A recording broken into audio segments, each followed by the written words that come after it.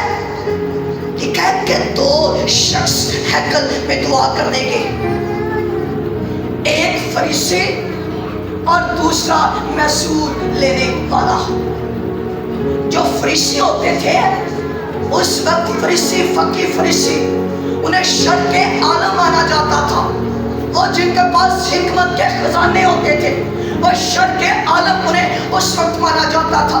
لیکن جو محصول لینے والے ہوتے ہیں، جو چوکیوں پر ٹیکس لینے والے ہوتے ہیں، انہیں لوگوں کی نگاہوں کے اندر انہیں گناہ گار اور حقیر شخص جانا جاتا تھا. یہ ہے فریسی جو شر کا عالم خود کو مانتا ہے، جو خود کو راست باز سمجھتا ہے، جو خود کو کامل شخص سمجھتا ہے. تو کلام کیا کہتا ہے؟ لکھا ہے لیکن محصول لینے والا. ذرا مانگنے کا انداز دیکھیں. لکھا ہے کہ دور کھڑے ہو کر اتنا بھی نہ چاہا کہ آسمان کی طرف آنکھ اٹھا کر اپنی چھاتی پیٹ پیٹ کر کہا، اے خداوند مجھ گناہگار پر رحم کر. میں تم سے سچ کہتا ہوں کہ یہ شخص دوسرے کی نسبت راست باز ٹھہر کر اپنے گھر گیا، کیونکہ جو کوئی اپنے آپ کو بڑا بنائے گا وہ چھوٹا کیا جائے گا، جو اپنے آپ کو چھوٹا بنائے گا وہ بڑا کیا جائے گا. یعنی کلام یہاں پر ہمیں انکرج یہ کرنا چاہتا ہے کہ وہ فریسی جو خود کو کامل شخص سمجھتا تھا، جو خود کو راست باز سمجھتا تھا، اس کے مانگنے کا انداز بھی ہمیں مل جاتا ہے اور وہ گناہگار کے مانگنے کا انداز بھی ہمیں مل جاتا ہے. اور کلام فریسی کے بارے کہتا ہے کہ یہ اپنی عادتیں اپنی روایتیں خداوند کے زور پیش کر رہا ہے اور کہتا ہے کہ میں دعوت بھی دیتا ہوں، میں روزے بھی رکھتا ہوں، میں تیری حضوری کے اندر بھی آتا ہوں. لیکن کلام کہتا ہے ذرا اس محصول لینے والے کے مانگنے کے انداز پر غور کرے. کلام کہتا وہ چھاتی پیٹ پیٹ کر روتا اور چلاتا کہ مجھ گناہگار پر رحم کر، مجھ پر کرم کی نگاہ کر دے، مجھ پر فضل کر دے، مجھ پر اپنا فضل والا ہاتھ میری زندگی کے اندر بڑھا دے. اور ایک خادم سے میں سن رہا تھا، وہ کہتا آج لوگ کہتے ہیں نا کہ یہ بڑا لکی ہے، یہ کامن ورڈ ہے، لوگ کہتے ہیں کہ یہ بہت زیادہ لکی ہے.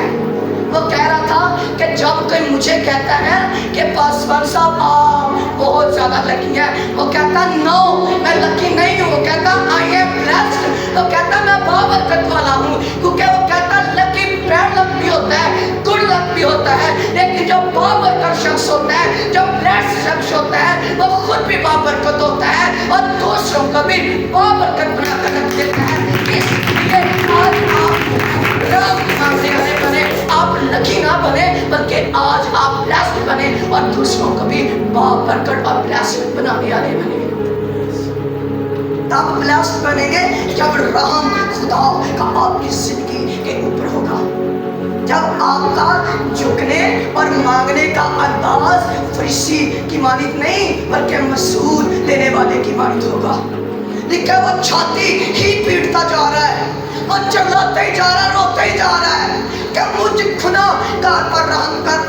لیکن میں آپ کو یہاں پر انکریج یہ کرنا چاہتا ہوں، آج ہمارے مانگنے کا انداز ہونا چاہیے تو ایسا ہونا چاہیے خداوند کو حضوری کرنا شرمیہ کی طرح آہیں کرنے والے بنے اور رونے چلانے والے بنے. مجھ پر رحم کر، مجھ پر فضل کی نگاہ کر. تو پھر وہ آپ کی زندگی کے اندر وہ چھپے ہوئے بھید، وہ گہری باتیں آپ کی زندگی پر نازل کر دے گا.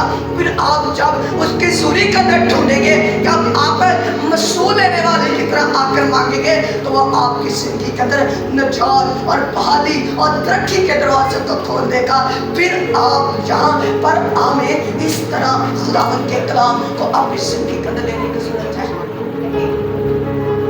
اور بائبل مقدس کے اندر ایک بات اور ہمیں ملتی ہے، وہ جو کلام کہتا ہے اندھا راہ کے کنارے بیٹھا ہوا بیکاری، کیا اس کا بھی مانگنے کا انداز ہے؟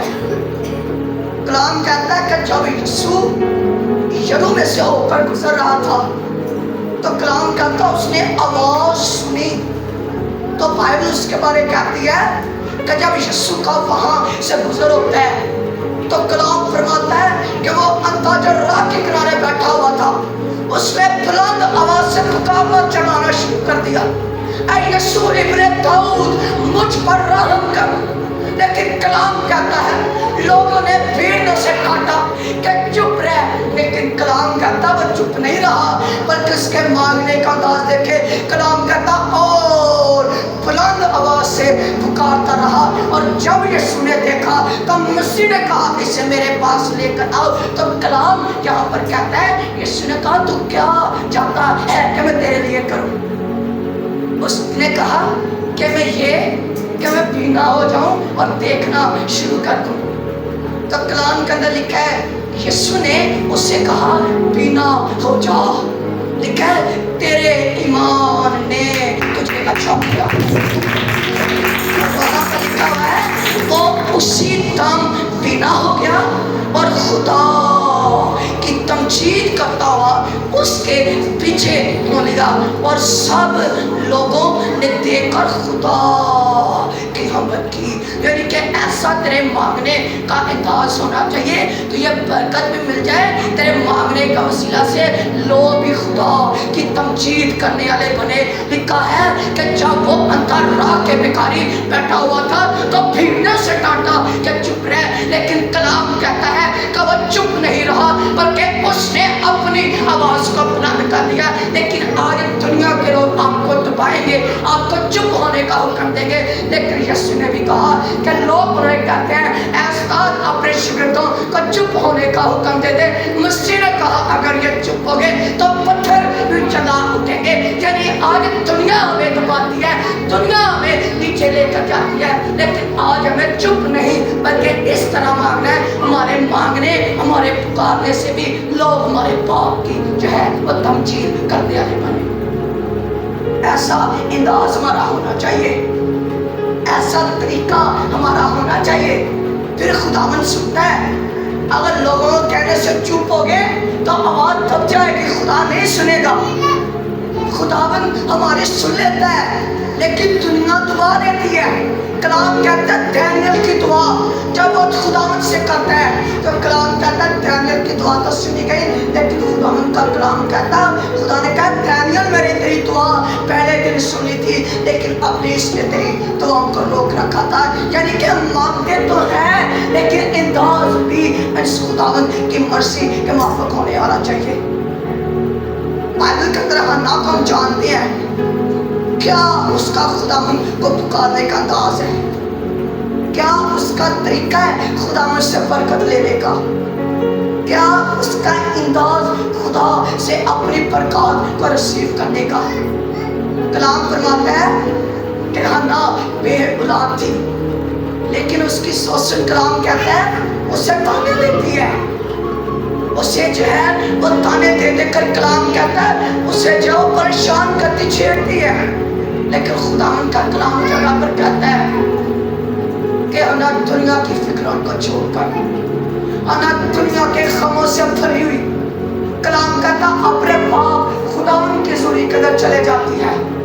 اور کلام کہتی ہے وہ اس قدر خدا کی حضوری قدر ہنا مگن. کلام کہتا ہنا بے اولاد تھی لیکن اس کا مانگنے کا انداز دیکھے بائبل کے اندر. کلام کہتا ہے کہ جب ہنا اس قدر مگن ایلی کہن کہتا ہے کہ کب تک تو تازہ مہک کے نشے کے اندر رہے گی. کلام کہتا ہے کہ وہ اس قدر مگن کہ وہ مہک کے نشے کے اندر لگ رہی تھی, لیکن ہنا کہتی ہے کہ اپنی لونی کو خبیث عورت نہ سمجھے کیونکہ میں نہ تو مہک کے نشے کے اندر ہوں بلکہ میں اپنا دل خدا کی حضوری کے اندر اندھیل رہی ہوں. جب آپ اپنے دلوں کو, اپنی سوچوں کو, اپنے خیالات کو خدا ان کے حضوری کے اندر اندھیل دیں گے تو وہ آپ پر کرم کی نگاہ کر دے گا, وہ آپ پر فضل کے والا ہاتھ آپ کی زندگی کے اوپر بڑھا دے گا. آج مانگنے کا طریقہ ہونا چاہیے تو حنا کی طرح ہونا چاہیے. آج طریقہ ہونا چاہیے تو مسئول لینے والے کی مانند ہونا چاہیے. آج ہمارا کچھ لینے کا انداز ہونا چاہیے تب اس اندھے راہ کے کنارے بیٹھے ہوئے بھکاری کی مدد ہونا چاہیے. اور شاید وہ بھکاری جو آنکھوں سے